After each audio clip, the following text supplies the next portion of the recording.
የቅድስት ድንግል ማርያም ያርግላታል ወይ? አሁን በገነት ነው ያለችው ቅድስት ድንግል ማርያም ማለት በገነት በእነ አብርሃም እቅፍ ማለት ነው። መልካም ቦታ ነው ያለችው። ከጌታዋ በቀኝ በኩል ነው ያለችው። ቆይ አሁን ልጠይቅ። ፌቨር የተለየ እናቱ ስለሆነች ከኛ የተለየ ፌቨር ያደርግላታል ወይ? ያንን ካደረገ የሚያዳላ አምላክ ነው ብሎ ይከሰስበታል። የማያደርገው ለዛ ነው አያደርግም። አሁንም እኮ እየመለስክልኝ እኮ አይደለም። ከኛ የተለየ ፌቨር ምናምን የምትለው ነገር አንተም ይሁን ሚስትም ይሁን የኔ ሚስትም ትሁን የትኛውም ሴት ጌታን መውለድ አትችልም። ተስማምተናል። እና ከዚህ ፌቨር ነው የፈለግከው። ምድራዊ ፌቨር በምድር ባለ መውለድ የምችል ሴት ዓለም ላይ የለችም። እሺ ቴንክ ዩ ልነግርህ ነው። ከሴቶች መካከል እንጂ አላት። ከሴቶች የተለየሽ አላላትም። አንደኛ መጽሐፍ ቅዱሳዊ ነው የምነግርህ። አንተ መጨመር ትችላለህ። ኖ አንተ በምድራዊ አስተሳሰብ ጨምረ እሱን ስለወለደችው ስፔሻል ቦታ ሰጣታለሁ ማለት ማክበር ትችላለህ።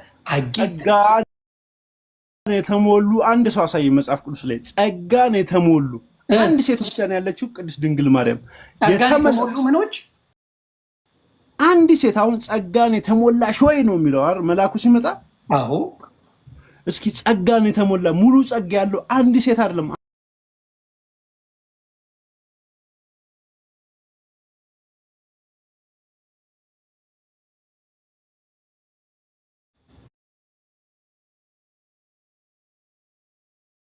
እንደ ዮሐንስ በምድር ላይ እንደ ዮሐንስ የሚወደድ በእግዚአብሔር ስራ የጸደቀ አታመጣ። እንደ ዮሐንስ ነው እኔ ያልኩክ ጸጋን የተሞላሽ ወይ ካላት ታዲያ በምንድን ነው የሚሞላ? ቆይ ልንገርህ። ታዲያ እግዚአብሔር በምንድን ነው የሚሞላ? ጸጋ ሲሰጠህ ማንበብ እኮ መልካም ነው። አሁን ለምሳሌ የዳነው በጸጋ ነው ምናምን ይላል ነው አሉ እንጂ ኤልያስ እኮ አድርገዋል። ሞትን አላየም። በነገራችን ላይ ኤልያስ ቢያርግም ለምክንያት ያደረገው ብዙ አሉ። ኧረ አንብብ አንተ ማቴዎስ 79 ኧረ በመድኃኒዓለም አንብብ። አይደለም ይሁን ይህችን ብቻ መልስልኝ። ጸጋን የተመላቸው የተባሉ አንዲት ሴት አንዲት ወንድ በመጽሐፍ ቅዱስ አምጣልኝ።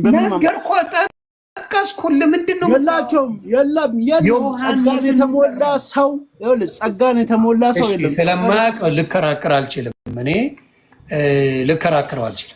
ጸጋን የተሞሉ እንኳን እነሱ ብቻ ሳይሆን ጳውሎስን ሁላ ጳውሎስ ማለት ሳውል የነበረውን ለምን ታሳደኛለህ ብሎ በጸጋ ሞልቶት የክርስቶስ አገልጋይ እንዲሆን ያደረገ እሱ በጸጋ የተሞላ ነው። ጸጋ የተሞላና ጸጋ የሞላብሽ ልዩነቱን ንገረኝ። ሙሉ ጸጋ የተሰጠው ሰው አለ? ሙሉ ጸጋ የተሰጠው ሰው አለ ወይ? እግዚአብሔር የሚሰጠው የሚሰሰት ጸጋ የለም። እንዲሁ በጸጋው ድናችኋል። የፈሰሰ ነው የሚለው መጽሐፍ ቅዱስ ሲናገር። እግዚአብሔር የፈሰሰ የተትረፈረፈ እንደሆነ የሚናገር ይሁን። ይሰማኝ አንድ ጊዜ እኔ እግዚአብሔር ያዳላል አያዳልም። አንተ እግዚአብሔር ያዳላል ኢየሱስ ክርስቶስ ብለህ ታምናለህ አታምንም? መሰለህ የሆነ ወደ 3 ዓመት ሊሞላ ይመስለኛል እና 79 80 ምናምን እያልኩ 79 ሙድ ነው አንተ።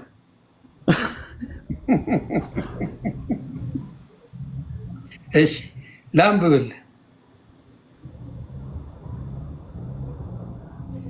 የዮሐንስ ይቅርታ የሐዋርያት ሥራ እየነገርኳ የሐዋርያት ሥራ ምዕራፍ 6 ቁጥር 8ን ላንብብልህ። ሌላም ጨምራለሁ እያየሁ አይዞ። ምን ይል መሰለ? እስጢፋኖስም ጸጋንና ኃይልን ተሞልቶ ነው የሚለው። ጸጋ ብቻ ነው ኃይልም ጭምር ነው የምነግርህ። እስጢፋኖስም ጸጋንና ኃይልን ተሞልቶ በሕዝቡ መካከል ድንቅና ታላቅ ምልክትን ያደርግ ነበር ይላል። አንድ ይሄ ነው። ሌላ አልዘግበን ዘግበኝ። እሺ አረ ሌላም አለ። እዚህ ጋር ጴንጤዎች መጡልህ፣ ጉድ ፈላ።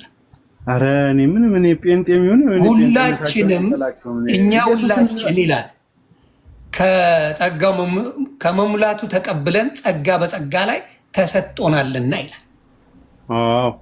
ይሄኛው አሁን በጸጋ ላይ ልንገር፣ የጸጋ መሞላት የእግዚአብሔር ምንድነው ይሰጣል፣ በጸጋ ይሞላል። ሁሉንም ነው የሚሞላው። አንተ በክርስቶስ ስትሆን ጸጋ ሁልጊዜ እንደሞላል ነው። አሁንም ጠይቀ ደግሜ በነገራችን ላይ አሁን በኢየሱስ ክርስቶስ ስም ወይ በእግዚአብሔር ስምና በእግዚአብሔር ኃይል ኤርትራን ባህር የከፈለ ሰው አለ ብባልና ባይ ብሰበክ ነው ያምናሉ። ለምን እንደሆነ ታውቃለህ? እግዚአብሔር ትላንትም ዛሬም ነገም። አሁን ግን ጥያቄ መቼ ነው የምትመልስልኝ? ግን ምኑን ልመልስልህ? እኔ ጠየኩ ቃል በቃል እንግዲህ መጽሐፍ ቅዱስ እንደሚለው ሁላችንም ኃጢአተኞች ነን።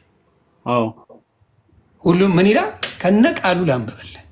ከማርያም በቀር አላለማ ይል ነበር። ራሷ ምን አለች? የባሪያይቱን መዋረድ አይቷልና እነሆ ከዛሬ ጀምሮ ትውልድ ሁሉ ብፅዕት ይሉኛል ነው ያለችው። ምንድን ነው ያለችው? ስለዚህ ምን አለ መሰለህ? ቆይ ምንድን ነው ያለችው?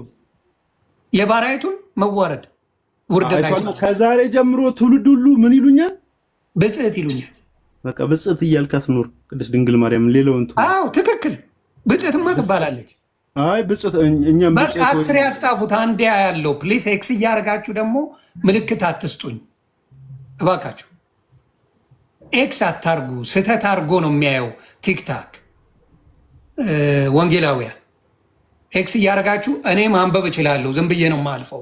ከእሱ ጋር ያለውን ሀሳብ በፍቅር ነው የምናወራው። ምክንያቱም በላያ ወንድሜ ብዙ ጥቅስ እያበዛውበት እንዲጠፋብኝ አልፈልግም። በሕግ አምላክ የአራድዬ ልጅ በፍቅር ነው የምናወራው። እኔ እኮ ቁጥሩን የማላውቀው ጥቅሱን አውቀዋለሁ።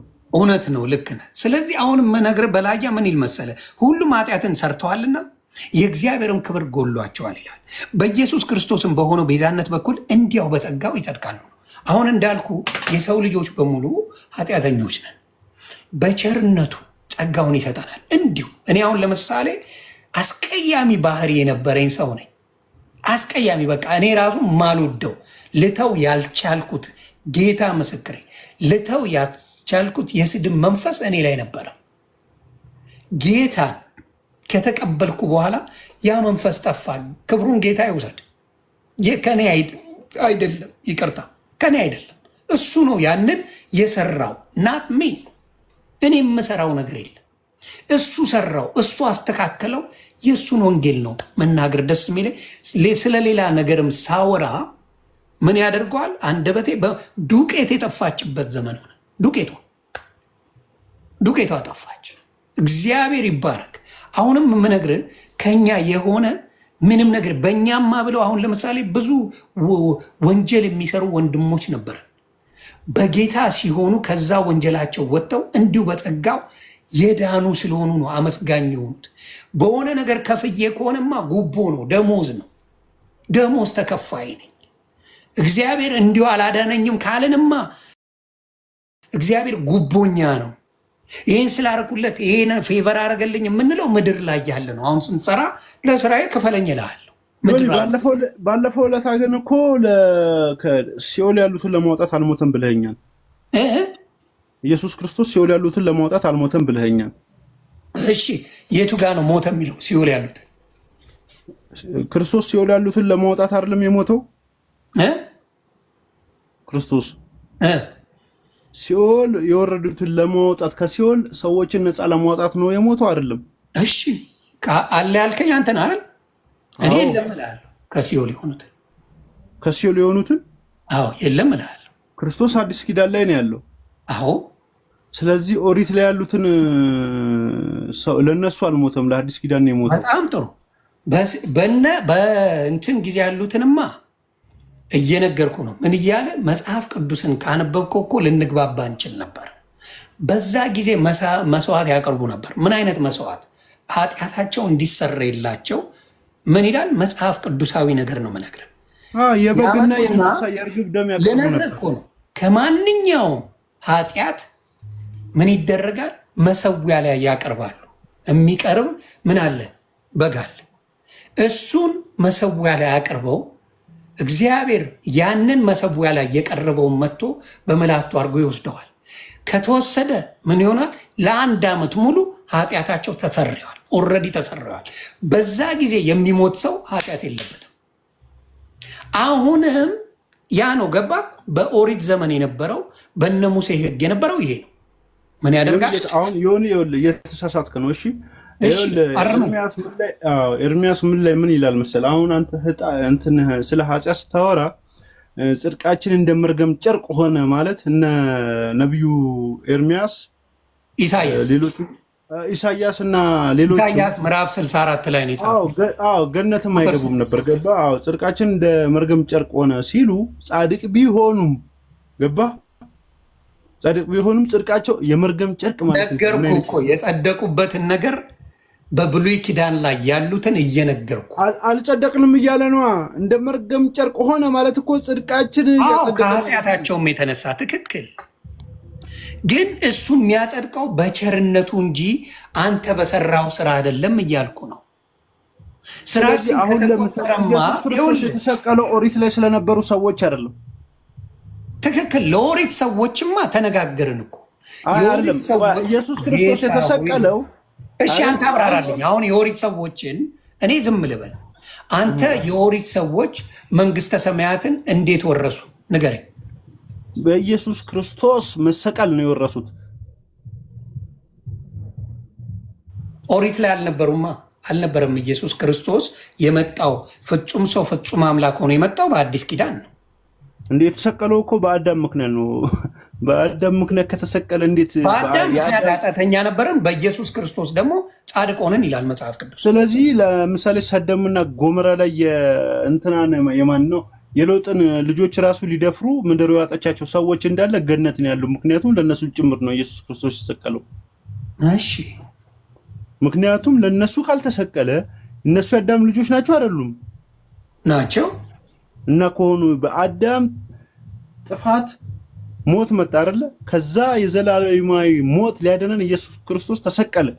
ኦሪትን ትቶ ሐዲስን ብቻ ካዳነ አሁን አልከኝ እኮ የኦሪቱን እኮ ነገርኩ እኮ። በኦሪት ዘመን በነበረበት ጊዜ ምን አይነት ህግጋት ነበራቸው? ኦሪት አያድንማ። ኦሪት ስማ፣ የበጎች ደም እኮ ስለማያድን፣ የእርግብ ደም የበሬ ደም ስለማያድን አንደኛው አምላክ ልጅ ኢየሱስ ክርስቶስ ስጋ ለብሶ መጥቶ ደሙን አፈሰሰ። መዳን የሚቻለው ኢየሱስ ክርስቶስ ደም ነው አይደለ? እሺ ማስረጃህን ትሰጠኝ።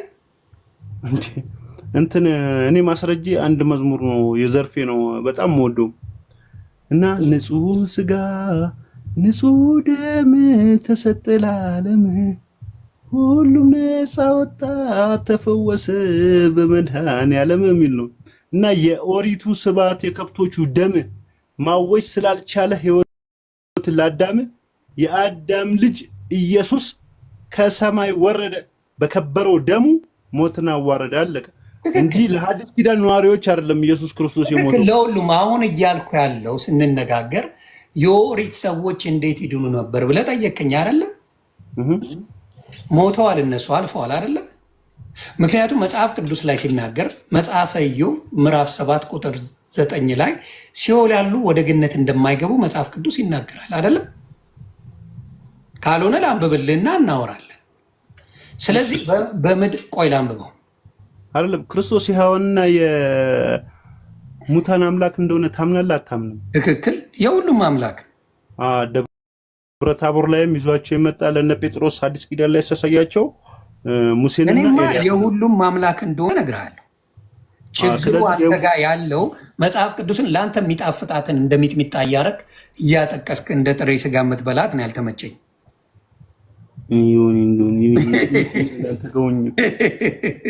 ቁጥር እኮ ነው ችግር እንጂ። እሺ ቁጥሩን ቶ ምን ይል መሰለ? ደመና ተበትኖ እንደሚጠፋ እንዲሁ ወደ ሲኦል የሚወርድ ዳግመኛ አይወጣም ይላል። ወደ ቤቱ ዳግመኛ አይመለስም፣ ስፍራውም ዳግመኛ አያውቀውም ይላል። አሁን ልነግርህ የምፈልገው ምን መሰለ? በሲኦል ጊዜ ራሱ ኃጢአት ይቅርታ በኦሪት ዘመን በብሉይ ኪዳን ዘመን ኃጢአት ይቅር የሚባልበት ህግጋቶች ነበሩ እያልኩ ነው። እግዚአብሔር ሰዎችን ይቅር የሚልበት መንገዶች ነበሩ አልነበሩ? ጌታ ወይ ድረስ ይሄን እኮ እኔ ከመጽሐፍ ቅዱስ እኮ ይኸውልህ፣ የሰው ልጅ በከብት ደም፣ በበግ፣ በእርግብ፣ በዶሮ ደም መዳን ቢችል ኢየሱስ ክርስቶስ ደሙን ባላፈሰሰ። የሰው ልጅ በበግና በከብት ደም መዳን ስላልቻለ ነው ኢየሱስ ክርስቶስ ወይንም ደግሞ አብ ወልድ ልጁን የላከው ስጋ ለብሶ ያለ በደሉ የተሰቀለው እርቃኑን በአደባባይ መሃል የተዋረደው የተተፋበት የተገረፈው በበግ ደም ከዳንኩኝ 1000 በግ አርጄ ገነት አልገባም እንዴ ብሎ ነገር የለም። እንደዛማ ከሆነ ባለሀብቱ እንዳለ መቶ በሬ ያርዳል። ወይ ክርስቶስ የተላከው ለምንድን ነው? የዓለምን ሁሉ ኖ እኛ ምን ስላደረግን በህግ መዳን ገብቷል። ህጉን ቢያደርገውም ህጉን ምን እያደረግን እየተላለፍን እየወደቀን ስለሄድን ነው አይደል? ነው አይደለም? ህጉን ተከትለን ብንሄድማ ኖሮ ክርስቶስ ባልመጣ ነበር። አንድያ የሚወደውን ልጁን አሳልፎ ባልሰጠን ነበር እኮ። ግን ልጁ እኮ በህግ መዳን ስላልቻለ ዮኒ ልጁ እኮ የመጣው ኢየሱስ ክርስቶስ እኮ የመጣው አይደለም። ኢየሱስ ክርስቶስ እኮ የመጣው እኮ አዲስ ኪዳን ላይ ነው። ገባ? አዎ። ለምን የመጣበት ምክንያት እየነገርኩ እኮ ነው። የመጣበት ምክንያት በህግ መዳን አልቻለም። በቃ ሁሌ ፌል ነው የምናደርገው። በህግ ሲባል በህግ መዳን ከበደው። ህጉን ምን ሲተላለፍ መስዋዕት ያቀርባል። ምን ይሆናል? በዛ የዳነ የሚድነው ድኗል፣ ያልዳነው አይደለ? አይደለም። በከብት ደም መዳን ስላልቻልን በጌታ ደም እንድንድን ነው ክርስቶስ የመጣው። የሰው ልጅ ነን በህግ መዳን ስላልቻለ በሚለው ይስተካከል። ህግ ሰው ግን አንተ አሁን ማንኛውንም የሰው ልጅ በነገራችን ላይ ህግ የሚባለው የኦሪት ህግ ነው። ህግጋትን ጠብቆ መዳን አልቻለም የሰው ልጅ። አይደለም በህግ የሚለው መጽሐፍ ቅዱስ የሙሴ ህግ ነው፣ ሌላ ህግ አይደለም። በነገራችን ላይ እሺ አዎ፣ ምክንያቱም ኦሪት ላይ ያለ መጽሐፍ ቅዱስ ላይ ያለ ህግ ኦሪት ነው። እሱ ህግ ደግሞ የሙሴ ህግ ነው አይደለ? ስለዚህ በዛ ህግ ነው የሰው ልጅ መዳን ያልቻለው። እሱ ደግሞ የሰው ልጅ ከኃጢአቱ ለመንጻት እርግብ፣ በግ፣ ፍየል እኔ ምንም አይነት ጥቅስ ባሳየው ጌታ ምስክሬ እኔ ለመስማት ፈቃደኛ ስላልሆነ ኧረ እኔ እሰማለሁ። ጌታ ነው እሰማለሁ። እሺ አዎ፣ እስቲ የሐዋርያት ሥራን ምዕራፍ 8 ላንብብልህ።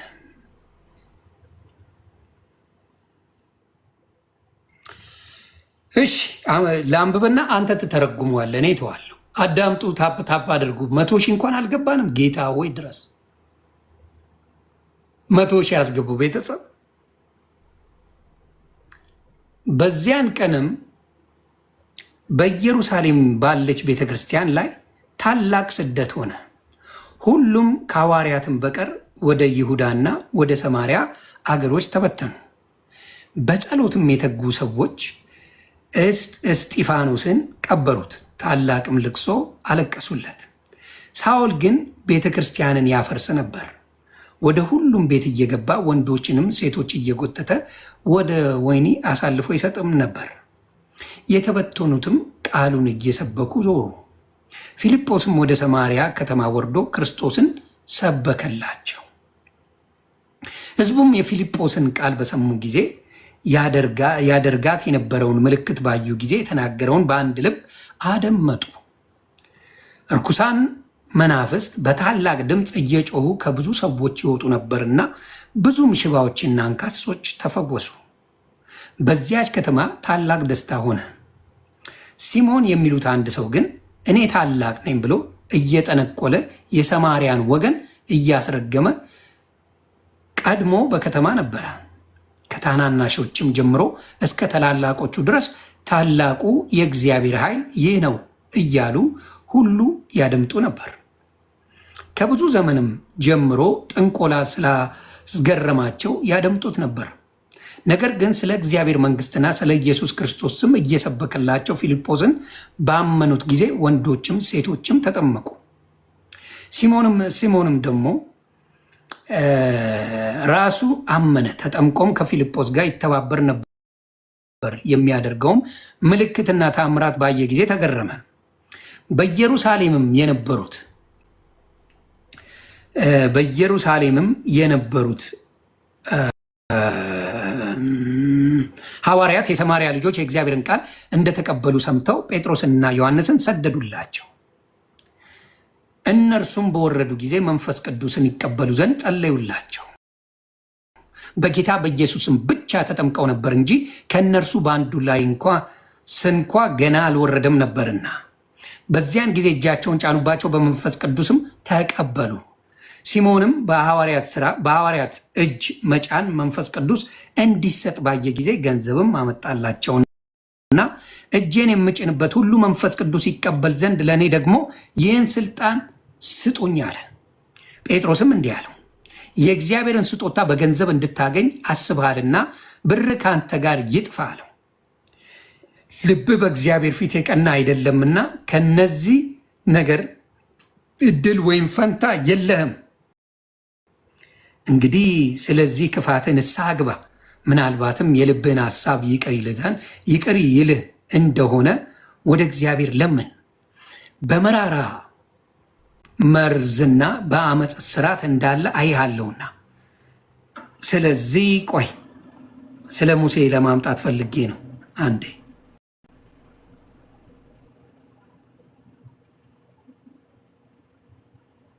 ይሄ ስለ ጃንደረባውም አለ፣ ስለ ሰረገላው አለ፣ በውሃም ስለተጠመቀው አለ። ቆይ ይቅርታ፣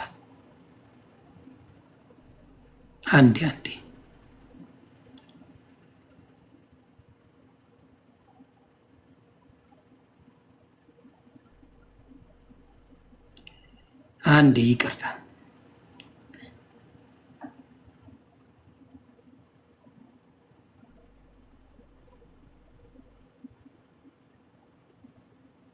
እስከዛው እዚህ ቤት ውስጥ ያላችሁ ይቅርታ። ዕብራውያን ከተናገርነው ዋና ነገሩ ይሄ ነው። ይቅርታ፣ የሐዋርያት ስርዓትን ነበር ማነበው እስካሁን። በጣም ይቅርታ። ከተናገርነው ዋናው ነገሩ ይሄ ነው ይላል። በሰማያት በግርማው ዙፋኑ ቀኝ የተቀመጠ ዕብራውያን ምዕራፍ 8 ይቅርታ። በሰማያትም በግርማው ዙፋን ቀኝ የተቀመጠ እንዲህ ያለ ሊቀ ካህናት አለን። እርሱም የመቅደስና የእውነተኛይቱ ድንኳን አገልጋይ ነው። እርሱም በሰው ሳይሆን በጌታ የተተከለች ናት። ሊቀ ካህናት ሁሉ መባንና መስዋዕትን ሊያቀርቡ ይሾማቸዋል። መባንና መስዋዕትን ሊያቀርቡ ይሾማቸዋል። ስለዚህ ለዚህ ደግሞ የሚያቀርበው አንዳችን ሊኖር የግድ ነው ይላል። ማን ነው የሚሾመው? እግዚአብሔር አምላክ። በዛ ሰዓት የሚሾመው መባን የሚያቀርበው ሰው ፍጹም የሆነ ቅዱስ የሆነ ሰው ማለትም የተሾመ ሰው ነው፣ በእግዚአብሔር የተሾመ ነው። ያ ሰው መባውን አቅርቦ በዛ ቦታ ላይ በሚደረገው አነበዋለሁ ሙሉ የሚደረገው ከኃጢአት እንዲሰረይ ያደርጋል። ስለዚህ ኃጢአቱ በተሰረየ ሰዓት የሚሞተው ሰው የት ነው የሚሆነው? በእነ አብርሃም እቅፍ ነው የሚሆነው። እሱን ደግሞ ሉቃስ ላይ ያሳያለሁ። ስለዚህ ምን ይላል? እንግዲህ በምድር ስንኖር ይላል። እንግዲህ በምድር ቢኖርስ እንደ ሕግ መባን የሚያቀርብበት ስላሉ ካህን እንኳ ባልሆነም እንግዲህ በምድር ቢኖርስ እንደ ሕጉ መሰረት መባ ታቀርባለህ። ሕጉ የሚለው መባ አቅርብ ነው የሚለው። መባን የሚያቀርቡ ስላሉ ካህን እንኳን ባልሆነም እነርሱ ሙሴ ይላል ድንኳኒቱን ሊሰራ ሳለ እንደተረዳ ለሰማያዊ ነገር ምሳሌና ጥላ የሚሆነውን ያገለግላሉ። በተራራው እንደተገለጠ ምሳሌ ሁሉን ታደርግ ዘንድ ተጠንቀቅ ብሎት ነበርና።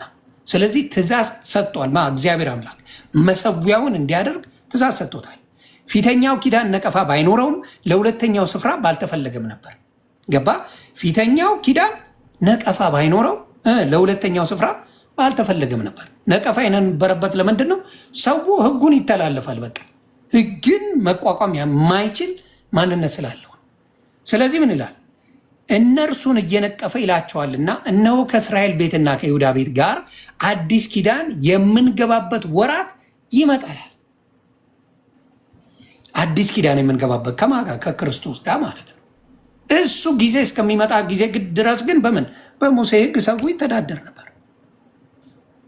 ግልጽ ነው እዚህ ጋር እያልኩት ያለው ወይስ የተወዛገበ ነገር አለው?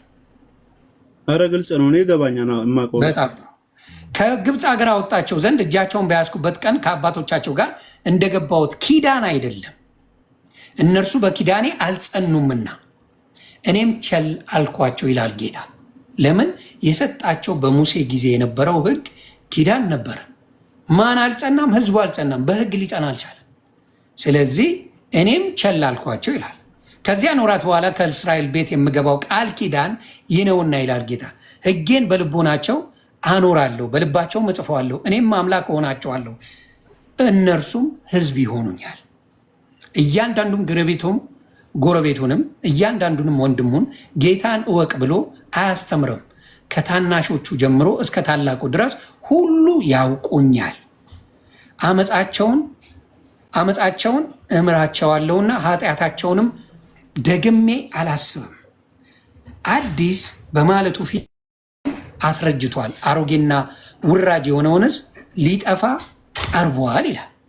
አሁን እዚህ ጋር በሕግ ጋር በኪዳን ሲኖሩ ነበር አልነበረም? እሺ እኔ አንተን ልጠይቅህ። ጠይቀኝ። የእነ አብርሃም እቅፍ እና አብርሃም በኦሪት ጊዜ ገነት ነበሩ እንዴ? ሲኦል አልነበሩ። መጽሐፍ ቅዱስ የሚለው ገነት ካልነበሩ የት ነው የሚሆኑት? እንግዲህ እግዚአብሔር እንደሚለው ምን ሲኦል ካልነበርክ የሚናገረው መጽሐፍ ቅዱስ እና አብርሃም እቅፍ ነው የሚለው እኮ። አይ የአብርሃም እቅፍ የሚባል የጽድቅ ቦታ የለም። ለምሳሌ ሲኦልና ገነት ነው አይደል ያለው? ወይንም ደግሞ መንግስተ ሰማያትና ገሃነመ እሳት ነው ያለው። ስለዚህ እና አብርሃም ሲኦል ነበሩ ወይንስ ገነት ነበሩ? እና አብርሃም ያሉት መጽሐፍ ቅዱስ እንደሚለው ነው የምነግርህ። እኔ ፈጥሬ አላወራም ነው። ስለና አብርሃም ፊት ለፊት ሉቃስ ላይ ተናግሯል የት እንዳሉ። ምን ስቃይ የሌለበት ቦታ ነው ያሉት። እንዴት በኦሪት ጊዜ እኮ ገነት እንግዲህ ክርስቶስ ለፍርድ እስኪመጣ ድረስ ክርስቶስ ለፍርድ መጥቶ በገነት ይከታል ወይ ደግሞ ምን ያደርጋል? ወይ ደግሞ ሲኦል ገሃነመ እሳት ይከታል አይደል? መጽሐፍ ቅዱስ እንደሚለው ሉቃስ ላይ ምንድን ነው የሚለው? አንደኛው ስቃይ የሌለበት ቦታ ነው እና አብርሃም ያሉት አሁን ለምሳሌ መጽሐፍ ቅዱስ ነው የነገረኝ። ለምሳሌ ገሃነመ እሳትና መንግስተ ሰማያት የሚባሉ ነገሮች አሉ አይደል? ትክክል። ሁለቱ ተቃራኒ ነገሮች ናቸው። ሰማይና ምድር፣ ወንድና ሴት፣ ላይና ታች እንደዚህ ተቃራኒ ናቸው። ልክ እንደዛ ሲኦልና ገነት የሚባል ነገር አለ አይደል? የሰው ልጅ ሁሉ ለእንትኑማ ለኃጢያኖች በሙሉማ በክርስቶስ ላላመኑትማ በሙሉ ሲኦል አይደለም። ክርስቶስ ከመምጣቱ በፊት ነው የምልህ። አሁን እና አብርሃም ክርስቶስ እና አብርሃም እያሉ ክርስቶስ አልነበረም፣ አልመጣም። ገባ? ስለዚህ የአብርሃም እቅፍ የት ነው የነበሩት? ሲኦል ነው የነበሩት? ገነት ነው የነበሩት? ገነት ናቸው ካልከኝ በዛን ጊዜ ኦሪት ላይ ገነት የሚገባ ገነት ዝግ ነበረች። ስቃይ የሌለበት አልኩ እኮ። የት ነው ስቃይ የሌለበት ቦታ? ይኸው ላንብብል አልኩ። አንተ ደግሞ አንብብል። መቼ ነው አንድ ነገር የምታነበው? አንተ እኮ ችግሩ ይሁን እሱን እኮ አይደለም። እኔ እኮ አንድም ሰውን ንገረኝ ስቃይ የሌለበት ከተባለ ገነት። አሁን ለምሳሌ ገነት ነው ለኔ ስቃይ የሌለበት ገነት ነው። ገነት ናቸው ካልከኝ ኦሪት ላይ ገነት የሚገባ ሰው አልነበረም። ለምን? ተባረዋል በአዳምና በሔዋን ምክንያት። ተስማማን እኮ። እና ሲኦል ካልነበሩ የት ነው ያሉት? መሀል ላይ ናቸው የሚሆኑትማ። ኦብቪየስሊ ገነት ነው የሚሆኑት። እንዴት በኦሪት ላይ ገነት የገባ የለም? ጌታ ሆይ ድረስ ኦሪት ላይ ገነት የገባ ሰው የለም። ኦሪት እንዳለ አዳም ከገነት ተባሯል እና አብርሃም ገነት ሊገባ። አንተ አሁን በሳይንስ ሎጂክ ሄደ ነው ግራ የተጋባ አይደለም። በመጽሐፍ ቅዱስ ምን ይላል መሰለህ? በመጽሐፍ ቅዱስማ ይኸው ነገርኩ ያሉበትን ቦታ መጀመሪያ ገነት የገባው ሰው ማን? እሺ አንተ በል የፈለግከውን እሺ ጨርስ። መጀመሪያ ገነት የገባ ሰው ፈያታዊ ዛይማን ነው። እሱም ከክርስቶስ ቀኝ የተሰቀለው ነው። ዛሬ በገነት እንገናኛለን ያለው ሰው ነው። ከዛ ውጭ ገነት ውስጥ የነበረ ሰውም አልነበረም። ለምን? ገነት ዝግ ነበረች። በጣም ጥሩ። ስለዚህ ስለ አብርሃም ልነግርህ ነው። እዚህ ጋር አብርሃም የት ነበረ ብለህ ጠየቀኝ አይደለ? አዎ። ታንኪዩ።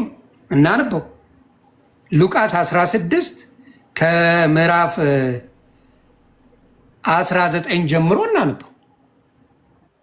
እናነበውና አብርሃም የት እንዳለ ይነገራል። ምንድነው? ቀይ ልብስና ቀጭን የተልባ እግር የለበሰ አንድ ባለጠጋ ሰው ነበረ። ዕለት ዕለትም እየተመቸው በደስታ ይኖር ነበር። አልዓዛርም የሚባል ድሃ በቁስል ተወርሶ በደጁ ተኝቶ ነበር። ከባለጠጋው ማዕድ ከሚወድቀው ፍርፋሪ ሊጠግብ ይመኝ ነበር። ውሾች እንኳ መጥተው ቁስሉን ይልሱ ነበር። ይህንን ሲያደርግ ባለጸጋው ያያል፣ ግን ምንም ቦታም አልሰጠውም። ይሄ ነው ካየው፣ ምንም አይነት ቦታ አልሰጠውም። በስቃይ የሚኖር ሰው ነው። በሲኦልም በስቃይ ምን አለ? ድሃውም ሞተ፣ መላእክትም ወደ አብርሃም እቅፍ ወሰዱት። ቃል በቃል ነው የሚለው መጽሐፍ ቅዱስ። ድሃውም ሞተ፣ መላእክትም አብርሃም እቅፍ ወሰዱት። ባለጠጋውም ደግሞ ሞተና ተቀበረ። በሲኦልም በስቃይ ላይ ሳለ አሻቅቦ አብርሃምን በሩቅ አየ፣ አልዓዛርንም በእቅፉ።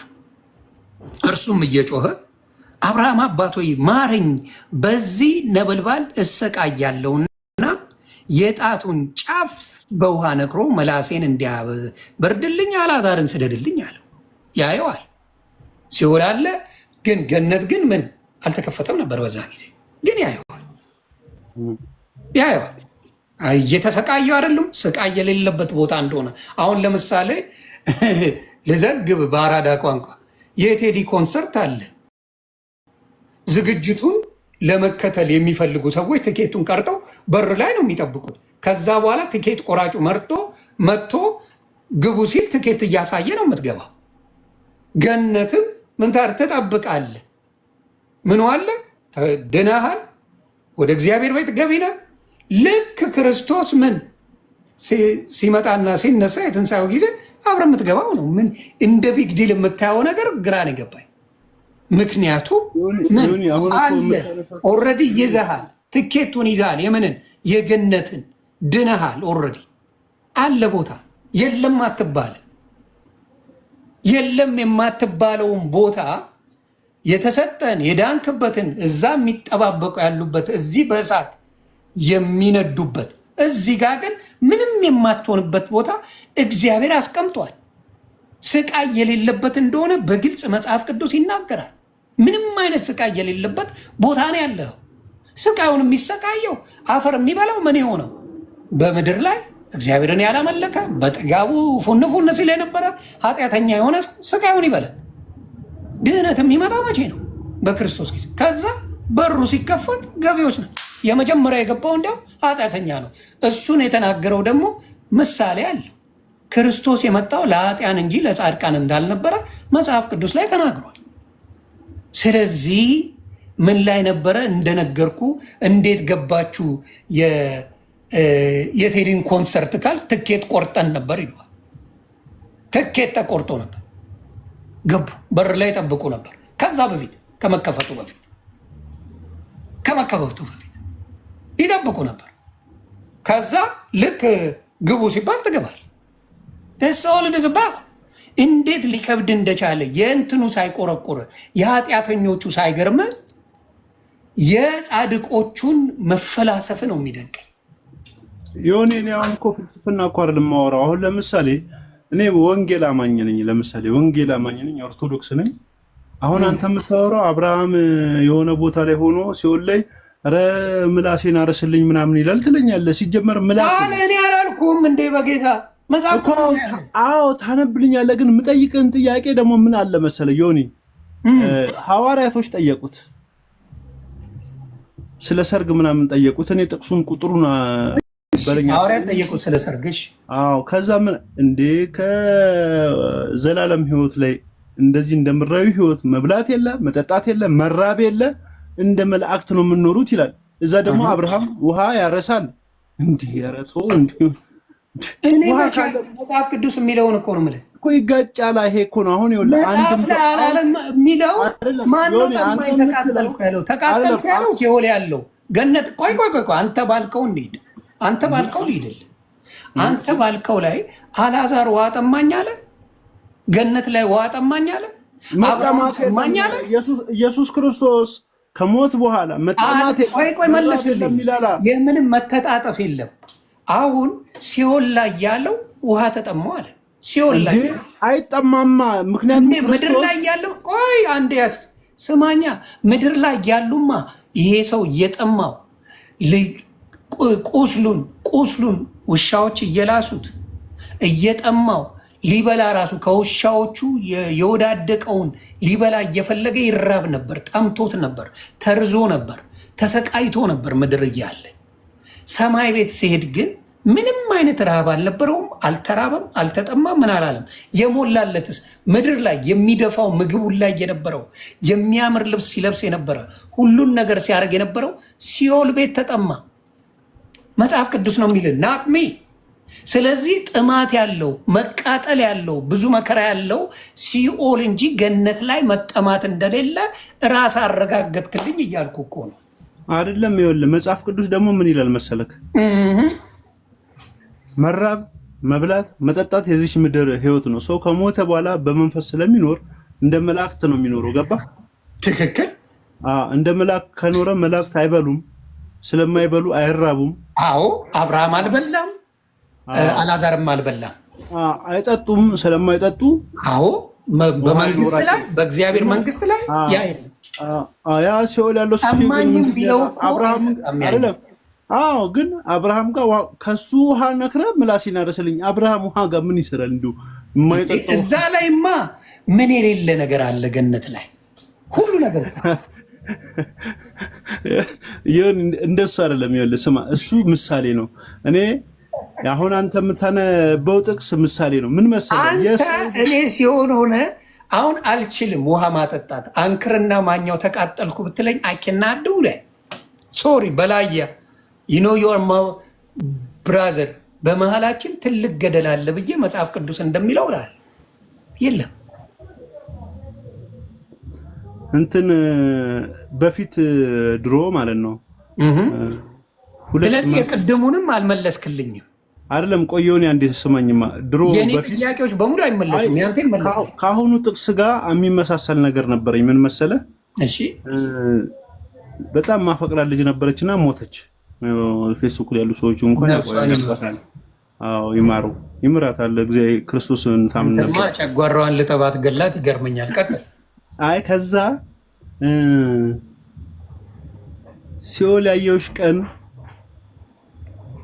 በምክንያት ወጣሁኝ ከገነት ኮብልዬ የገነትን ወተት የሲኦል እሳት ላይ እጥዳለሁ ብዬ ምክንያቱም አሜባ አለብኝ ምናምን የሚል ነበረኝ። የሆነ ግጥመውንና ግጥም ነበር። አዎ ልክ እንደዛ ነው። አሁን ገነት ውስጥ ወተት አለ ምናምን ምሳሌ እኮ ነው። ወተት ካለ ጠሪው ከሆነ እኔ ሂጄ ሲኦል ነው የምጥደው። ምክንያቱም ገነት እሳት አይኖርም። በእግዚአብሔር ቃል ሙዳት ተያዘ። እሱ የእውነቴን እኮ ነው። አሁን አንተም የምታወራኝ ስለማይጠቅም ነው። እውነቱን እኔ መጽሐፍ ቅዱስ እኔ በእግዚአብሔር ቃል ተወሱ እግዚአብሔር ነው። ልብና ኩላሊትን የሚመረምር እግዚአብሔር ነው። በእግዚአብሔር ቃል ሙሉን በመጽሐፍ ቅዱስ ከሄድ እኔ ያነበብኩልህ መጽሐፍ ቅዱስ የሚለውን ነው። እኔ የምለውን አይ የለም ከሙስ የሚለውን ጠማኝ ራበኝ የሚባል ነገር የለም ይላል ራሱ ኢየሱስ ክርስቶስ። እሺ ንገረኝ። ይሄ የቱ ቦታ ነው ገነት ላይ ያሉት ራበኝ ጠማኝ ያሉት? ውሃ ለምንድን ነው አጠጣኝ የሚለው? ማን ያለው? ሲኦል ያለው ሰውዬ። ታዲያ ሲኦል ያለውን ጠይቀዋ። አብርሃም ውሃ ያዘው ለምንድን ነው? አይራብም አይደለም። አብርሃም ውሃ ያዘው ለምንድን ነው? ታንኪዩ ንገረኝ እኮ አይደለም። አብርሃም ውሃ ይዟል አይደለ? ከያዘው ውሃ ይዞ አየው የሚል ነገር የለም እኮ። ከያዝከው ውሃ አንተ እንትን ምላሴን አስነካልኝ ይላል። ሲጀመር ሲኦሉ ምላስ የሚባል እስቲ አሁን ይኸውልህ የተጻፈውን በደንብ ተርጉም አባቴ የሚለውን ልንገርህ። ይኸውልህ አንዴ ስማ። መስማትን የመሰለ ነገር የለም። ይኸውልህ ምን እንደሚል እርሱም እየጮኸ ይላል አብርሃም አባት ሆይ ማረኝ፣ በዚህ በነበልባል እሰቃያለሁና የጣቱን ጫፍ በውሃ ነክሮ ምላሴን እንዲያበርድልኝ አልዓዛርን ስደድልኝ። ውሃ ምንድን ጀመረ? የሰውየው ስህተት ማለት ነው። አብርሃም ወይ ማረኝ ማለቱ ነው። ለአንብበውና ራስህ ትመልሰዋለህ አለው። ከዛ አብርሃምም ልጄ ሆይ አለው አንተ በሕይወት ሳለ መልካም እንደተቀበልክ አስብ፣ አልዓዛርም እንዲሁ ክፉ። አሁን ግን እርሱ በዚህ ይጽናናል፣ አንተም ትሰቃያለህ አለው። መጽናኛ ቦታ መጽሐፍ ቅዱስ ላይ ገነት ከመከፈቱ በፊት አለ እያልኩ ነው። አለ፣ የእግዚአብሔር ቃል ነው፣ የእኔ ቃል አይደለም። መጽናኛ አለ ገነት ከመከፈቱ በፊት ክርስቶስ በትንሣኤው ጊዜ ከመከፈቱ በፊት እስኪከፍተው ድረስ መጽናኛ ቦታ እንዳለ በዚህ ይጽናናለን። መጽናኛ አለው። ስለዚህ ከዚህም ሁሉ ጋር ከዚህ ወደ እናንተ ሊያልፉ የሚፈልጉ እንዳይችሉ ይላል። ከዚህም ሁሉ ጋር ይለዋል።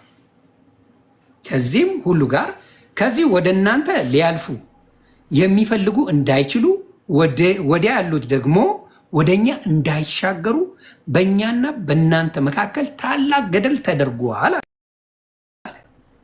እሱ እንኪያስ አባት ሆይ ወደ አባቴ ቤት እንድትሰደው እለምንሃለሁ፣ 5 ወንድሞች አሉኝና ይላል።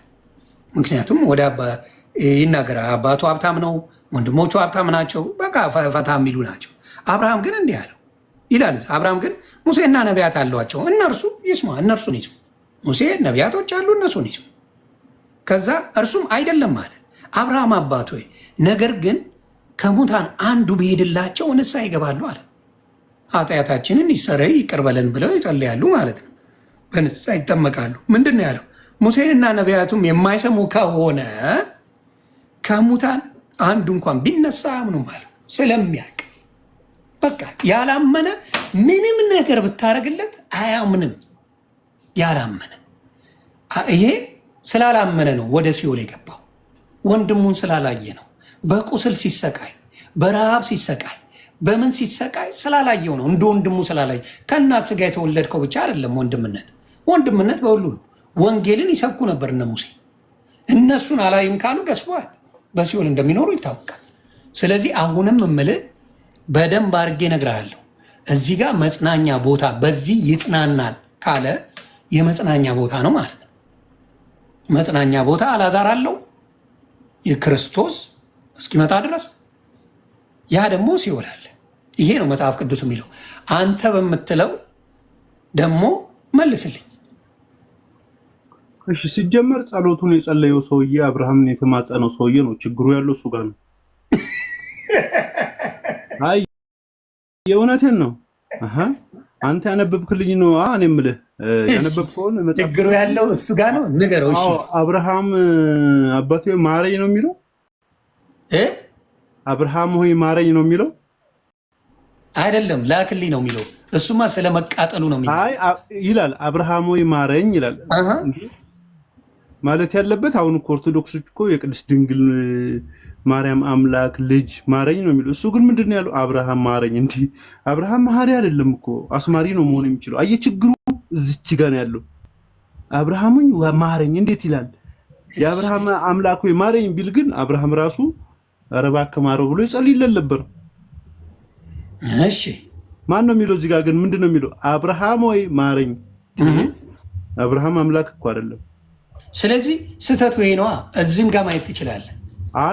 አይ አብርሃም መማር እንደማይችል እዚህ ጋር ታያለህ።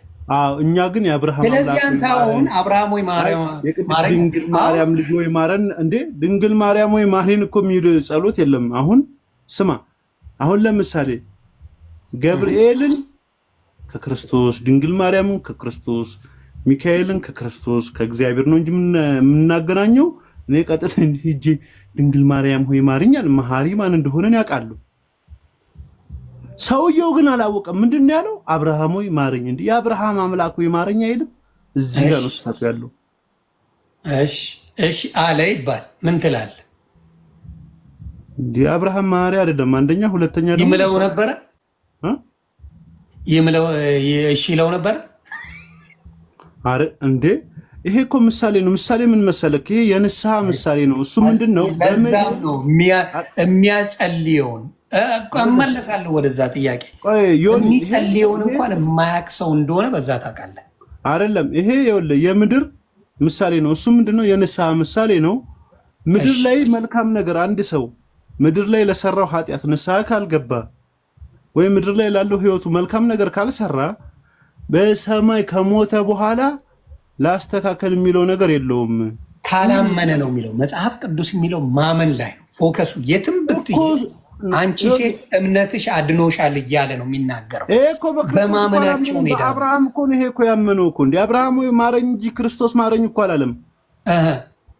ሰውየው አሕዛብ የነበረ ሰው ነው እኮ እና አሕዛብ በምድር ላይ ስለ እግዚአብሔር ሲነገር ያላመነ ሰው ነው። ማንን ያላመነው? እግዚአብሔርን። ማንን ነው ማረኝ እያለ ያለው? ማንን ነው ማረኝ? ያየውና ሲቃጠል ያየው አብርሃምን ነው። የት? አብርሃም በመጽናኛ ስፍራ ላይ ሆኖ እሱ ደግሞ በሲኦል ሆኖ አየው። አዎ ሲጀመር ሲኦልና ገነት ላይ ሆኖ መጽናኛ ነው መጽሐፍ ቅዱስ የሚለው። በመካከላቸው ደግሞ ትልቅ ገደል አለ። በነገራችን ላይ ገደሉ አሁን እየተግባባን ገደሉ በቅድስት ድንግል ማርያም አማላጅነትና በኢየሱስ ክርስቶስ አምላክነት በጻድቃን ሰማዕታትን ተራዳይነት ማን ነው እኔ እናንተን ያማለደው? እኔ እናንተን ያማለደው ማን ነው? ከማን ጋር? ከእግዚአብሔር ጋር።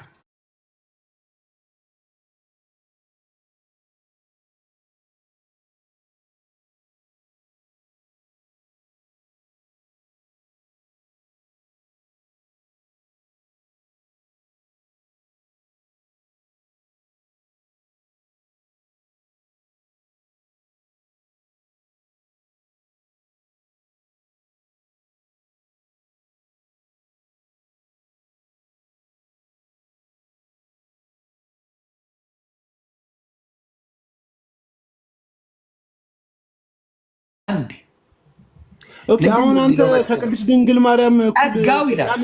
ቆይ ወደ ኤፌሶን ሰዎች ምዕራፍ 2 ከቁጥር 8 ጀምሮ ልዘግብሽ ያራዳለች። ምን ይል መሰለ? ጸጋው በእምነት አድኗቸዋልና ይህም የእግዚአብሔር ስጦታ ነው እንጂ ከናንተ አይደለም። የእግዚአብሔር ስጦታ ነው እንጂ ከናንተ አይደለም። ማንም እንዳይመካ ከስራ አይደለም። ማንም እንዳይመካ ከስራ አይደለም። እኛ ፍጥረቱን ነንና እንመላለስበት ዘንድ እግዚአብሔር አስቀድሞ ያዘጋጀውን መልካም ስራ ለማድረግ በክርስቶስ ኢየሱስ ተፈጠርን ማለት ዳግመኛ ተፈጠርን። ገባ? በክርስቶስ ኢየሱስ ስናምን ወዲያው ጸጋውን እንዲሁ በጸጋ አዳነን። አሁን አንተ እያልከኝ ያለው እያዳላ ያለ ማርያም ጻድቅ ስለሆነች በእሷ በኩል ከሄድኩኝ እንደ ጉቦኛ ማለት ነው።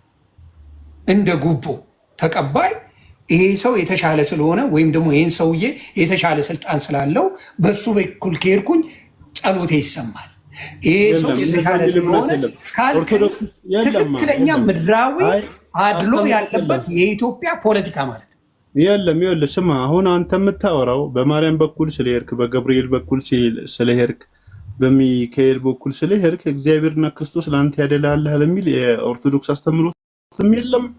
ይህንን ከሌለ ለምን ጸለይክ? በእነሱ ትጸልያለህ እንዴ? ያከበራቸውን ስለማከብር። ሁለተኛ ደግሞ ማክበርማ ማከለከለ አታክብሮ አይደለም። እነሱ ሳይሆን ልንገርህ የክርስቶስ አየከኝ ልመልስ እንጂ ባለኝ እውቀት። ኧረ ተው ስማኝ እንዴ ልመልስ እንጂ ልዘግብ። ቆይ ዘግብ። ልዘግብ።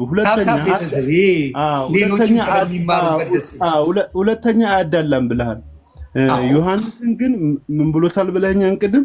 ዮሐንስን ምን አድርጓል? ምድር ላይ ካሉት ጻድቅ አድርጎ ልዩ የሆነ እንደሆነ መናገር ማለት ዳዊትን እኮ እንደ ልቤ ብሎታል እግዚአብሔር እኮ። ግን አያዳለም እያልክ ነው። እና ምድር ላይ ካሉ ላመኑት በሙሉ የጽድቅን ስፍራ እንደሚሰጣቸው ታውቃለህ። ለሁሉም አያዳለም አልኩ እኮ። ወደደ ማለት መውደድና እየነገርኩ ነው። ሁሉንም ቦታ መስጠትና ሁሉንም ወደ ገነት ማስገባት መጽሐፉን ወንጌሉን ለሚሰብኩለት ይሄን ወደድኩት ማለት አዳላ ማለት ነው። እኛን አይወደንም ማለት እኛን አይወደንም ማለት እኮ አይደለም። እኔ አሁንም እሱን እኮ ነው የምነግርህ። አሁን ለምሳሌ ከዮኒ ማኛ ለክርስቶስ እኔ ቅድስት ድንግል ማርያም ትቀርበኛለች። ይቅርታ ስላነጻጸርኩ ራሱ ቅድስት ድንግል ማርያም ወይ በልጅሽ ፊት ይቅር አስቢኝ። በክርስቶስ ሁላችንም አንድ ነን አባቴ። አይ በክርስቶስ ለምን ይላል መጽሐፍ ቅዱስ ላይ ክርስቶስና ማርያምና ወንድሞቿ ይላል መጽሐፍ ቅዱስ። ያው በክርስትና ወንድማማች ነው የምንባባለው። ግን እኮ እናትና ወንድሞቼ ይፈልጋሉ። አእምሮ የሰጠን ዮኒዬ አእምሮ የሰጠን ኧረ እኔም ልዘግብ ተው። እኔ እኮ አላስወራ አልከኝ ስላነጻጸርኩ ስትለኝ ያነጻጸርክበትን በመጽሐፍ ቅዱስ አስደግፍ። ስለዚህ አሁን አንተ ከማርያም እኩል ጻድቅ ነኝ እናትና ወንድሞች አንተ ከማርያም እኩል በውጭ ይፈልጉሃል ሲባል ምንድን ነው ያለው? እስቲ አንተ ጻድቅ ነኝ ብለህ ታስባለህ? አንተ ከማርያም እኩል 100% ከማርያም እኩል ጻድቅ ነኝ ያርግልህ። እኔ ደስ ይለኛል። ምክንያቱም ይሄ ከሆነልህ ማርያም በክርስቶስ ያለነው በሙሉ እኩል ጻድቅ ነን ሁላችሁም አላ። ችግሩ ምን መሰለክ? አይደለም እንትን ሚስት አለ በስራ አይደለም በስራ ነው ልንገርህ። አይደለም በስራ እንዳልሆነማ ልዘግብህ አንዴ። በስራ ነው ምንድን ነው? አይ በኃጢአት አይደለም። በስራ ከሆነማ ቴንኪው። ቆይ በስራ ከሆነማ ሳኦል ወይም ጳውሎስ እያሳደደ በክርስቶስ የሚያምኑትን የሚያስር የሚያስገድል የሚገል ነበር። በስራው አራጅ ነበረ። ስለዚህ ስራው አራጅ ከነበረ በተግባሩ ግን አራጅ የነበረ ሰው ክርስቶስ እንዲሁ በጸጋው አዳነው ወይስ ኮነነው? ኧረ መረጠውና እድሜ ዘመኑን እንዲያገለግለው ምርጥ ዕቃው አደረገው። ተባረክ። ስለዚህ በስራው አይደለም ማለት ነው የጸደቀው።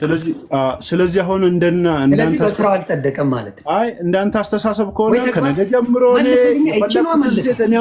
ስማ፣ በስራው ከሆነ አይደለም። በስራ ካልሆነ በክርስቶስ ማመን ነው እንደ እሱ ሄዳ ነው። ታዲያ አታጭበረብረኝም። ክርስቶስን አምኖ ነው ወይ ጳውሎስ ሄዳ ነው? አዎ የክርስቶስ አሳዳጅ እኮ ነው። ማምኖ ሰው ቢኖር ጳውሎስ ነው። ምን ሆነ? ተባረክልኝ። አያምነውም ነበረ። አንተ በስራ አልከኛ። በስራ ነው የምጸድቀው አልከኛ እኮ አይደለም። በስራ ነው የምጸድቀው ካልከኝ ቆያ ትመልስል። በስራ ነው የምጸድቀው አልከኝ። ጳውሎስ ገዳይ አሳዳጅ ነበረ። ህጉን የሚከተል ሊቅ የነበረ በጣም በልቆና የታወቀ የነበረ እውቀት ያለው ሊቅ ነው የምልህ የነበረ የእግዚአብሔርን ትእዛዛቶች የሚያከብር በህጉ መሰረት የሰዎችን እያሳደደ የሚጠይቅ የሚገድል የሚያስገድል ነበር። በስራው በህግጋቶቹ ከሄድክ ጻድቅ ነው።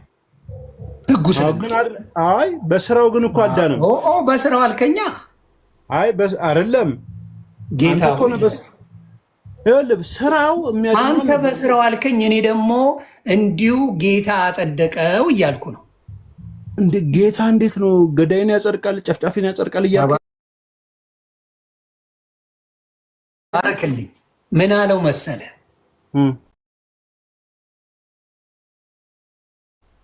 ሳኦል ስለምን ታሳደኛለህ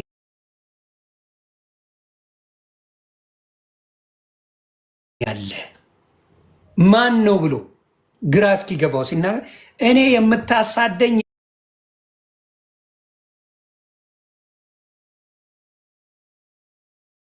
ኢየሱስ ክርስቶስ ነኝ አለው። በስራውማ እጸድቃለሁ ብሎ ለጽድቅ ነበር እኮ ሳኦል ሲሰራ የነበረው። ለጽድቅ የሚያጸድቀውን የሰራ መስሎት እኮ ነበር ሲሰራ የነበረው። ብራዘር የጽድቅ ስራ እኮ ነው ሲሰራ የነበረው።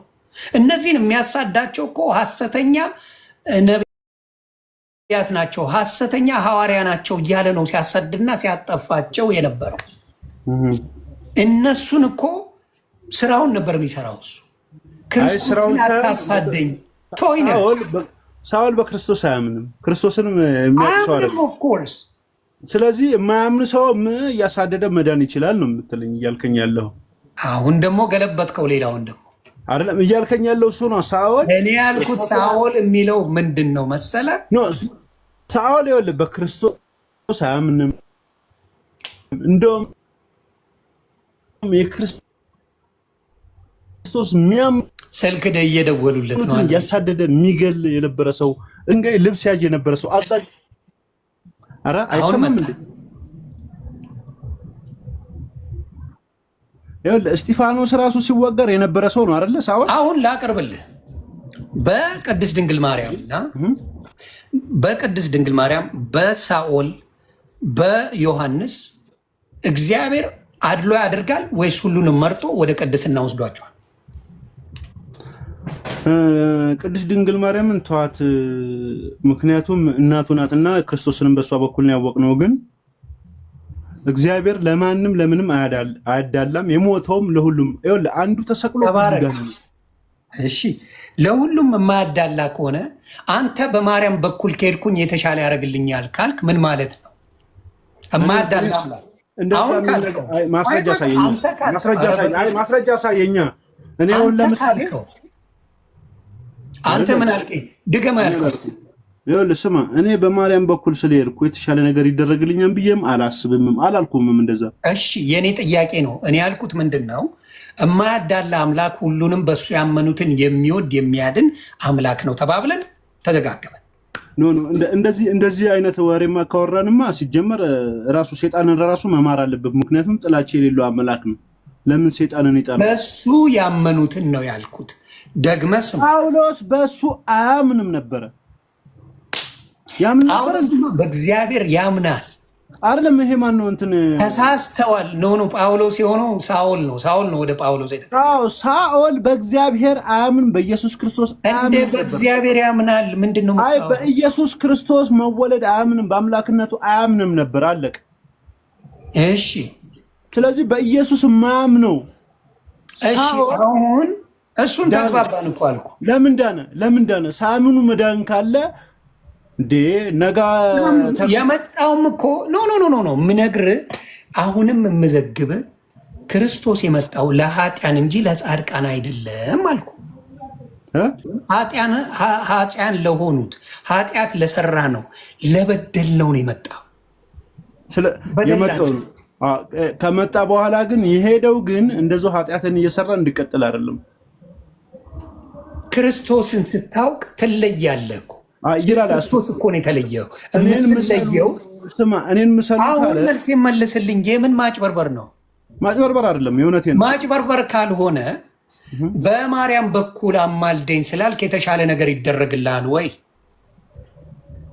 በማርያም በኩል ስለጸለይክ ማርያም አማልጅኝ ብለህ በቅድስት ድንግል ማርያም በኩል ከጸለይክ የተሻለ ነገር ይደረግልሃል ወይ?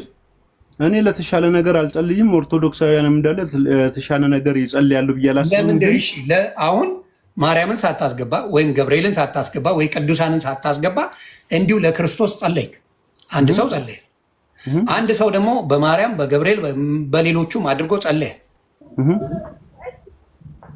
አሁን እነዚህ ሰዎች በመጀመሪያ የሰው ልጅ መለኮት የሰው ልጅም ሆነ መላእክት መለኮት እስካልሆኑ ድረስ ሁሉም ቦታ ላይ በአንዴ አይገኙም። ይህን ታምናለህ?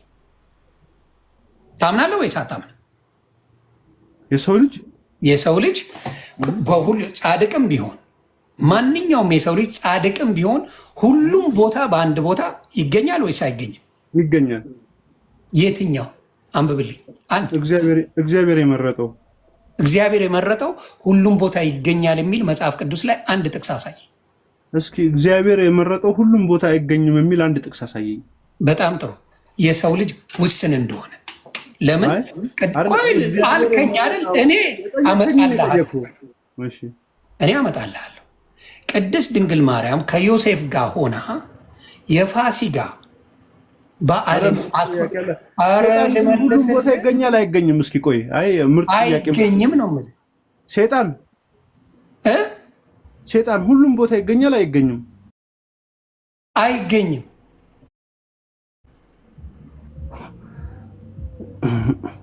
እሺ እግዚአብሔር ሁሉም ቦታ ይገኛል አይገኝም? ይገኛል። በሲኦልም ሁሉ ማን ስለ ሲኦል ነው እንዲያወራ? ሲኦል ላይ ዲያብሎስ ነው ያለው። ኖ ሁሉም ከተባለ ይኸውልህ ስናወራ የድህነት ትምህርት እንጂ የመጥፋት ትምህርት አይደለም እየተማረ አይደለም። ከላሳ ቦታ አትርገጥ። አሁን ጠየቀኝ ልመልስልህ። እግዚአብሔር ሁሉም ቦታ ከተገኘ ሲኦልም ይገኛል። መለስኩልህ እኮ እንዴ። ሲኦል ካልተገኘ እግዚአብሔር ሁሉም ቦታ አይገኝም ማለት ነው። ጌታ ወይ ድረስ አሁን የኔን መልስልኝ። የኔን መመለስ ትችላለህ? ጠየቀኝ አይደለ? ቅዱሳን ሁሉም ቦታ ይገኛሉ አልከኝ አንተ። አዎ እሱ መለከት ብቻ የመለኮት ባህሪ ያላቸው ብቻ እንጂ አብ ወልድ መንፈስ ቅዱስ እንጂ ከዛ ውጪ ማንም ሁሉም ቦታ መገኘት አይችልም እያልኩ። እኔ ግን ይገኛል። በጣም ጥሩ። አንተ አሳየኝ መጽሐፍ ቅዱስ ላይ። እሺ እኔ መጽሐፍ ቅዱስ ላይ የተጻፉ ነገሮች ብዙ አሉ። ህይወቴን ላሳይህ እንዴ? ነው ለምሳሌ ጊዮርጊስን ብዙ ቦታ አግኝቼው አውቃለሁ። ይቅርታ ማቃለል ካልሆነብኝ የቢራ ጠርሙስም ላይ አለ። አዎ በዛ ረክሶ ቁልፉ ሁሉ ያለው ወደ ሲኦልም ወደ ገነትም የሚከተውማ እግዚአብሔር አምላክ ነው። የሲኦልም ቁልፍ ያለው የገነትም ያለው እግዚአብሔር ጋር ግን አሁን ከሱ ጋር ማውራው ጻድቃንና ሰማዕታት ሁሉ ጊዜ ከአንተ ጋር ማውራው ናቸው። ቆይ አሁን ልነግር የምችለው ቅድስት ድንግል ማርያም አንድ ጥያቄ አለኝ። ቅድስት ድንግል ማርያም በአንድ ሁሉ ቦታ አለች ወይስ የለችም? አለች። እርግጠኛ ነህ? አዎ። ድገማው። አሁንም ልጠይቅ። አለች። ድንግል ማርያም ሁሉ ቦታ አለች ወይስ የለችም? አለች። እኔ ደግሞ የለችም እያልኩ እንግዲህ በነገራችን ላይ እንኳን ቅዱስ ነው መጽሐፍ ቅዱስ ልጠቅስ ነው። አይደለም እንኳን ቅዱስ ልጥቀሳ እንዴ? እኔ ያልኩበት ምክንያቴን ልናገር። አንዴ ብቻ ስማኝና እቺን ብቻ ተናግሬ ከዛ ትናገራለህ። እሺ። እንኳን ቅዱስ ድንግል ማርያም የኢየሱስ ክርስቶስ እናት እኔ እናንተ እንኳን ዘመንና ጊዜ ፈቅዶ እግዚአብሔር ሁሉም ቦታ አለ፣ ሰይጣን የለም። ሰይጣን ገነት መግባት አይችልም። ስለዚህ ሰይጣን ሁሉም ቦታ የለም፣ እግዚአብሔር አለ። በነገራችን ላይ እግዚአብሔር ብቻ ነው የሁሉ ባል። ኧረ አንዴ ስማኝ። በነገራችን ላይ እንኳን አይደለም ቅድስት ድንግል ማርያም የኢየሱስ ክርስቶስ እናት እኔ እናንተ በዚህ ሰዓት በጣም ብዙ ቦታ አለን። ቴክኖሎጂ እንኳን ብዙ ቦታ ያደርጋል ማለት ነው። በአንድ ሰዓት ብዙ ቦታ እንድትገኝ ያደርጋል። ገባ? አዎ ቴክኖሎጂ ይሄን ማድረግ ይችላል። እንኳን አይደለም ታንክ ዩ። እኔ ደግሞ በመጽሐፍ ቅዱስ ልጥቀስልኝ። ጥቀስልኝ። እኔ ቴክኖሎጂ ሳይሆን እማምነው መጽሐፍ ቅዱስ ላይ ነው። አይ እግዚአብሔር ከቴክኖሎጂ ስለሚበልጥ ነው የምልህ። አሁን እኔና አንተን እዚህ ቁጭ ብለን በሺ የሚቆጠር ሰው እያየን አይደለ? ሺ ቦታ ማግኘት እንችላለን። እና ቅድስት ድንግል ማርያም እሱን ቴክኖሎጂውን አረጋገው። ይህን ስልክ ሳጠፋው ማየት አይችልም። እኔ ይህን ስልክ አሁን ባጠፋው የት እንዳለው አያውቅም። ሰው እስካለው ነው ይሄ። ገባ? ይሄን አሁን እኔም አንተም ተርኖፍ እናደርገው። አንተ የት እንዳለ ማንም አያውቅም፣ እኔ የት እንዳለው ማንም አያውቅም። ጨረስን ማለት እሱን እኮ ነው። ቅድስት ድንግል ማርያም እንደዛው ተርኖፍ አርጓቻት እኮ ነው። ቆይ እንደዛ ነው። ጣዕሟን የሚያውቀው የቀመሳት ነው። ያልቀመሳት እንዴት ያውቀዋል?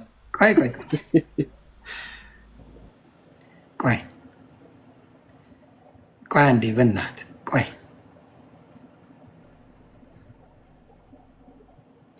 ምን ይል መሰለህ መጽሐፍ ቅዱስ ላይ ፋሲካ ላይ ሊያከብሩ ከኢየሱስ ክርስቶስ የ12 ዓመት ልጅ እያለ ይዘውት ይሄዳሉ።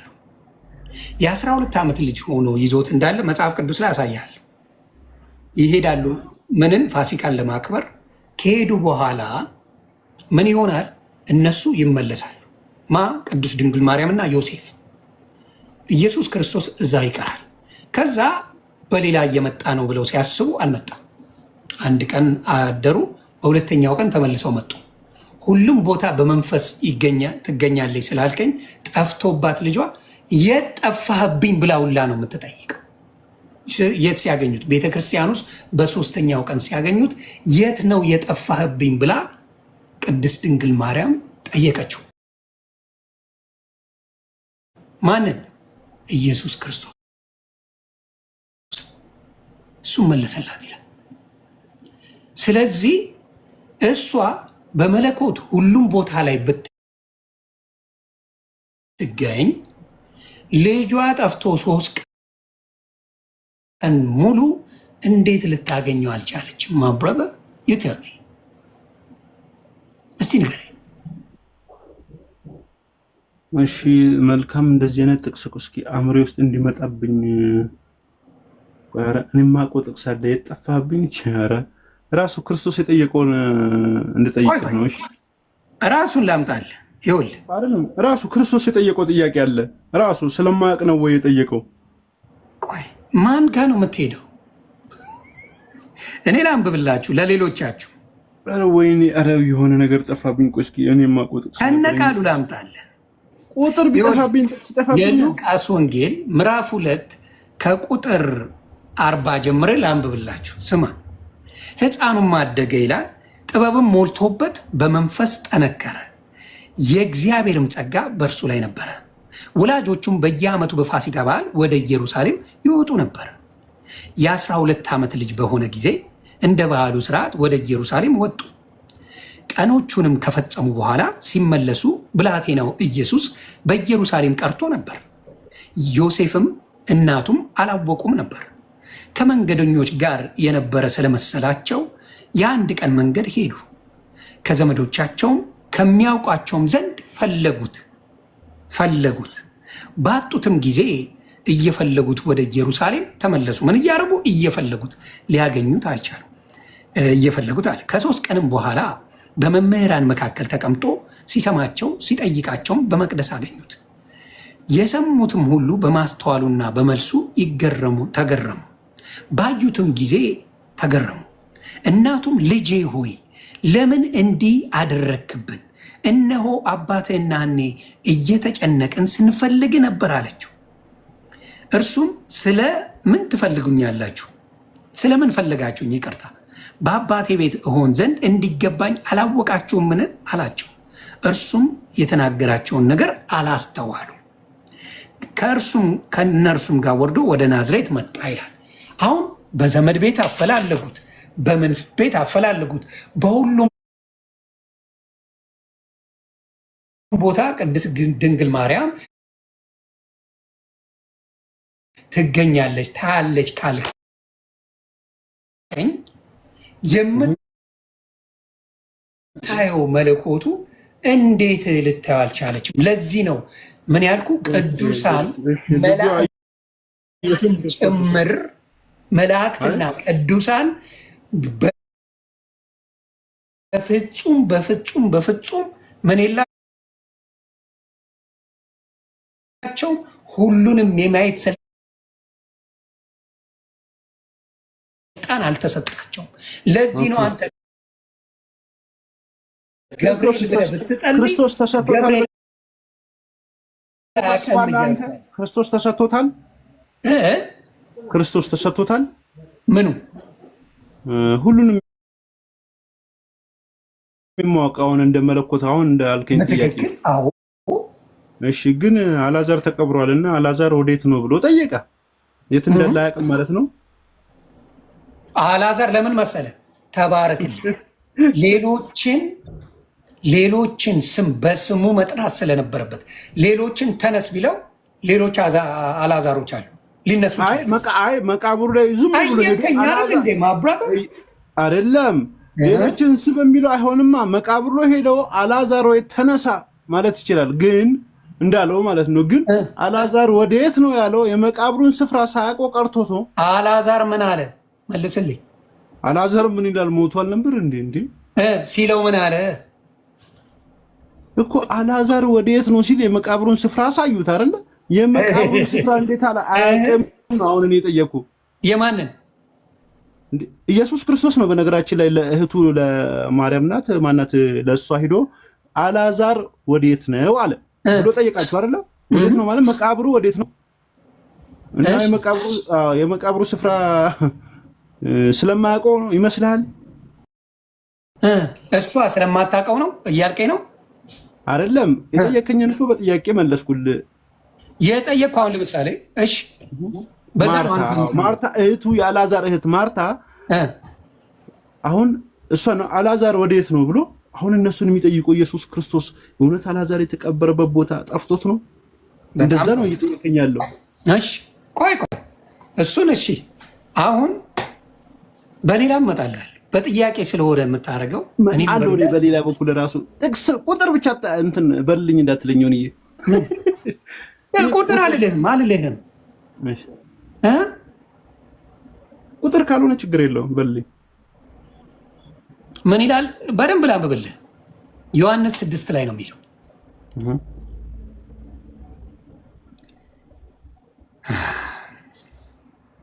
በጥያቄ ነው አይደል ያልክ? አሁን ያልኩህን ግን እሷም እያወቀች ነው እንደዛ ያደረገችው ነው የምትለኝ። ዮሴፍና ቅድስት ድንግል ማርያም ተጨንቀው ሲያፈላልጉት ምን ሲሉት ነበረ? ምን ይገርማል። ጥያቄ ነው የጠየቀው አይደለም? እነሱ ቆይ ከእነንትኑ ብትሄድ ራሱ ከነ አባባሉ ብትሄድ እነሱ ክርስቶስን ይቅርታ፣ አዎ ክርስቶስን አጣሁት ሲያፈላልጉት በየዘመድ ቤቱ በየምን ቤቱ ሲያፈላልጉት ነበር አይደለም? ነው መጽሐፍ ቅዱስ እንደሚለን እንዳነበብኩልን ነው ወይስ አይደለም? ኦኬ ክርስቶስ አፈላለገው ነው? ጥያቄ ነው የጠየቀው እንዴ? ለምን ይጠይቃል? የሚያውቀውን ነገር ያፈላለገ እኮ ነው። አፈላለገው አልዓዛር ወዴት ነው ካለ አፈላለገው። ምን ይላል? ራሱ ሊያደርግ ያለውን ያውቅ ነበርና ሊፈትነው ይህን ተናገረ ይላል ዮሐንስ 6:6 ላይ። የማይመስል ነገር ለሚስታት ስለ አልዓዛር ነው እየነገርኩ ያለሁት እኔ። ስለ አልዓዛር ያልኩህን ስለሌላ አታምጣ። እሺ ጥሩ፣ እዛው ላይ ነገርኩህ እኮ ስለሌላ ምን አመጣ? አይ ራሱ ሊል ያለውን ያውቅ ነበርና የሚለው ሌላ ቦታ ስለ አልዓዛር ወደ ሌላ ቦታ። እኔ ቀጥታ የጠየቅኩህን አልመለስክም፣ በጥያቄ አመጣ። ሌላም ቦታ አላምጣ። የሰማሪዋ ሴት ጋር ሄደ። የሰማሪዋ ሴትን ሲጠይቃት ባሏን ምኗን ሳያቀርቶ ነው? ስንት ባል እንዳላት ምን እንዳላት ሳያቀርቶ ነው? እውነቱን ተናገር ሻላት አይደለም?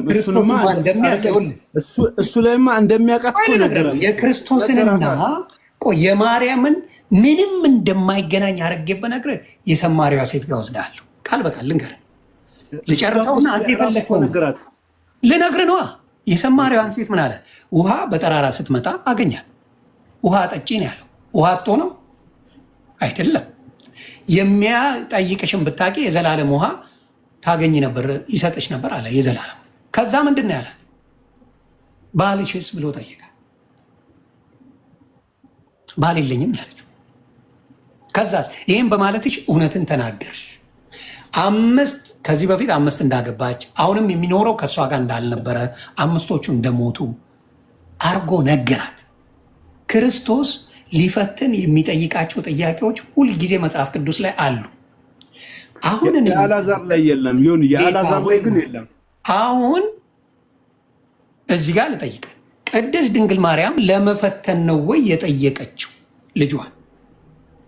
እኮ አሁን እኮ ቅድስት ድንግል ማርያም ለመፈተን አይደለም አይደል የጠየቀችው? ለምሳሌ ኢየሱስ ስላጣችሁ አይደለ? አይ ኢየሱስ ክርስቶስ መጀመሪያውንም ሊያድነው ነው የመጣው። የክርስቶስን እንኳን ለማነጻጸር የሚከብደው ሲመጣ ክርስቶስ አልዓዛርን ከሞት ሊያስነሳው ነው አመጣጡ ራሱ። የለም አንብብልኝ። የለም አልዓዛርን ሊያስነሳ ሄደ የሚልም የለም። ምን ሊያደርገው ነው ታዲያ? እንዴ አንብብልኝ። ስለ መጽሐፍ ቅዱስ አንብብልኝ። እሺ አልዓዛርን ሊያስነሳ እየሄደ መቃብር ቦታ ከጠፋበት ችግር አለ ማለት ነው። ወዴት ነው ያለው ካለ እና ምን ያደርገው? ወዴት ነው ያለው ብሎ የጠየቃቸው መቃብር ቦታውን አያውቅም እንዴ አንተ እያልከኝ ነው? ልክ እንደዛ ነው። የት ቆየህ ብላ ልጇን መጠየቋ ምንም አታውቅም ካልክ ክርስቶስም ወዴት ነው አልዓዛር ያለው ሲል ምንም አያውቅም። እንዴት ያለ ነገር ነው ይሄ ልጅ ግን እውነቴን እኮ ነው። ግን አሁን አንተ ያልከው ምን ይመስላል? ቃል በቃል ምን ይላል? ቃል በቃል የሚለውን ልንገርህ። ዮሐንስ 2:24 ላንብብልህ የሚለውን ቃል በቃል ምን የእሷን ደግሞ የማርያምን ታሳየኛለህ አደራ።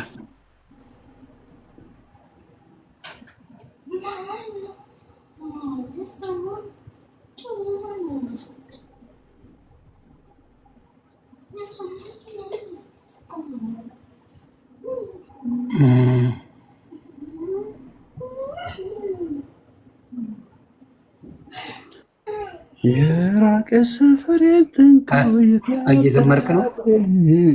ምክንያት ፈልጎ ፈጥሮ የራሱን ሰበብ ተቀምጠኩኝ ከጉድጓድ እንኳንም አንተ ወዳጄ እንኳንም ቀድመኸኝ ተገኘ ከደጅ።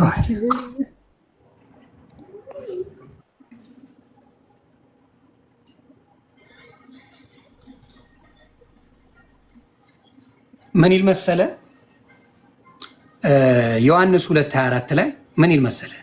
ነገር ግን ኢየሱስ ሰዎችን ሁሉ ያውቅ ነበር፣ ስለ ሰውም ማንም ሊመሰክር አያስፈልገውም ነበርና አይተማመናቸውም ነበር፣ ራሱ በሰው ያለውን ያውቅ ነበርና ይላል። ይሄ መጽሐፍ ቅዱስ ነው የሚለው። ልድገምልህ አንዴ። ነገር ግን ኢየሱስ ሰዎችን ሁሉ ያውቅ ነበር፣ ስለ ሰው ማንም ሊመሰክር አያስፈልገውም ነበርና አይተማመናቸውም ነበር፣ ራሱ በሰው ያለውን ያውቅ ነበርላ ይላል። መጽሐፍ ቅዱስ ላይ ሰዎችን በሙሉ እንደሚያውቅ መጽሐፍ ቅዱስ ይናገራል።